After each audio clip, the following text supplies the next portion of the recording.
Hi, I'm Morgan. I'm a projectionist at Robinson Film Center, and this week's staff pick is Scott Pilgrim versus the World. Action. Oh my god. Scott Pilgrim is a movie by Edgar Wright. He directed movies like Hot Fuzz and Baby Driver, and all of his movies sort of have this unique feel. Just like Baby Driver, this movie has a killer soundtrack. It starts with like a cold open, and then the soundtrack kicks off, and the whole movie kind of rides the high energy. One thing that's interesting about it is Beck wrote a lot of the music for it, and another really cool band named Metric was involved, but all the actors actually play their own instruments. The cast is huge. It's a lot of people who weren't super famous at the time, but went on to do much bigger movies. People like... You really think you stand a chance against an A-lister, bro? Chris Evans. What's her name? Brie Larson. Michael Cera plays the lead. Mary Elizabeth Winstead is in it. Alison Pill. That's just to name a few. I mean, the list goes on.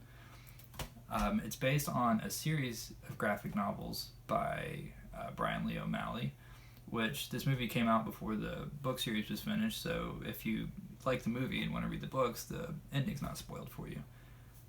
The reason I personally like it is it's unique among even Edgar Wright's films. It's got, a lot of comedy. I would describe it mainly as a comedy, but it also has, plenty of dramatic beats in there as well.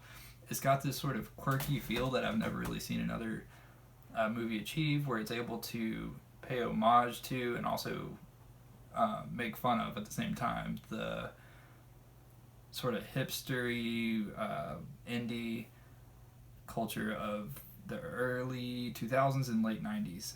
There's a lot of video game references. There's a lot of pop culture references, which the pop culture references are present in just about every one of Edgar Wright's movies, I think.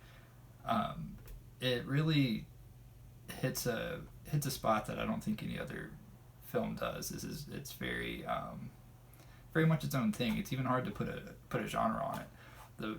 What it's about is the classic tale of when you begin to date someone and you then have to fight 7 of their evil exes in order to continue to date them. You can't say you didn't see this coming. What? What did you think these were? Kisses? 7 little kisses? 7 deadly X's. This movie's just fun. From the get-go, it's exactly what you would need in a time like this where, things aren't necessarily fun out in the real world, but this movie is fun from the jump. That's mostly what I like about it. It's, got joke after joke after joke, and a lot of the jokes, it garners repeat watching because you don't pick up on everything at first. A lot of the jokes are very in the background, very subtle, very quick, so you have to watch it 3, 4, 5 times to really even pick up on everything. It is accessible too right now. It's on Netflix, so I think just about everyone has Netflix these days. And if you can't find it on Netflix, I'm sure you could get it on any kind of rental service. So it's a very accessible movie, which I tried to take into consideration as well for the quarantine. Wanted to pick a movie that people would actually find. So Scott Pilgrim vs. the World, that's the pick for this week, and I hope you all enjoy it as much as I do. Thanks.